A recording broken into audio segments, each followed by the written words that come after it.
All right, so we can create, we can read, we can delete. We can't update just yet, and we will, but I feel like refreshing all the time is no fun. So what we'd like to do is get it so that when the database changes, our UI changes, right? And that will make it a little easier so we don't have to keep refetching from the database every time. Like before we put one in the database, when we created one, then we immediately got it back out. As this application grows, I'm being really honest, I don't want to do that anymore.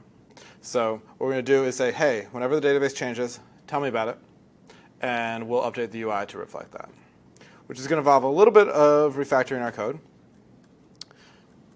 And instead of get, which will get you everything one time, we're going to do an on snapshot, which will be every time whatever that query, whatever the scope of that query is. In this case, it's all posts. But if I limited it to 10, it would be just the first 10. Anytime that data set changes, we'll get a new snapshot, and we can update the user interface. Each change counts as a database query, right? So it's something to kind of keep in mind. But like I said, we're not going to get anywhere close to that.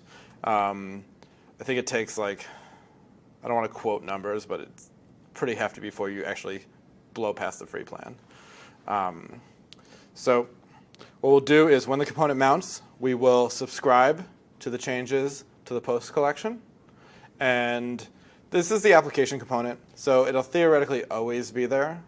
So we don't necessarily need to clean up after ourselves, but we're going to because it's polite. And if you use this in some lower level component, you could have the problem where, okay, when the component mounts, you start listening for the changes, and then the user navigates away. You never stop listening, which means that that's still firing. And it means that we have a whole bunch of JavaScript objects that can't get garbage collected, so on and so forth. It's effectively a memory leak at that point. So what we'll do is when the component mounts, we will start listening, and when the component unmounts, we will remove the listener. We'll unsubscribe from those changes. Cool. So what we'll do is we need to hold on to the function that we want to unsubscribe from. So we'll give ourselves just this class property called unsubscribe. And we'll set that to null for now. And that's just to put it in the class scope. Now, when the component mounts, we can get rid of this code here.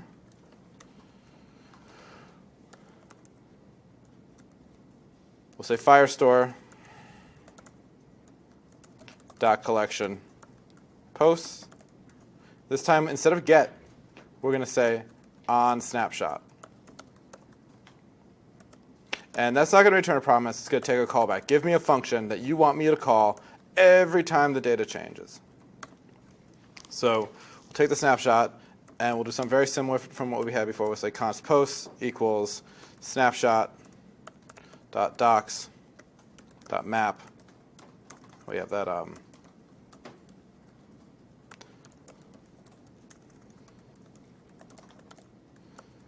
this sets that state to post.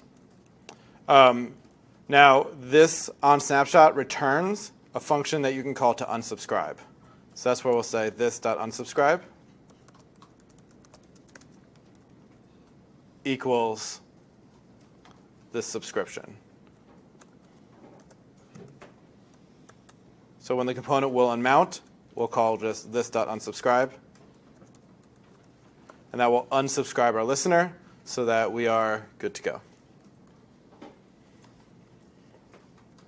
Awesome. So this will get us a little bit of the way there. You're going to see we do need to do a little bit of cleanup, but it's the best kind of cleanup. It's the kind of cleanup where you delete code, right? Those are my favorite refactorings. I don't move anything around. I just start deleting stuff. And that's pretty much the best feeling in the world. So let's go ahead, and what we will do is I'm actually going to make a new tab. I don't know about the rest of you, but nothing makes me happier than seeing two windows stay in sync. So we'll go ahead and we'll make another post.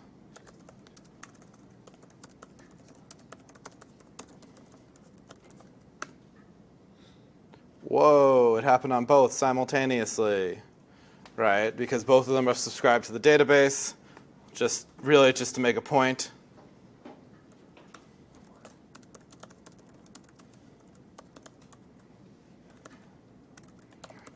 Watch both of the screens.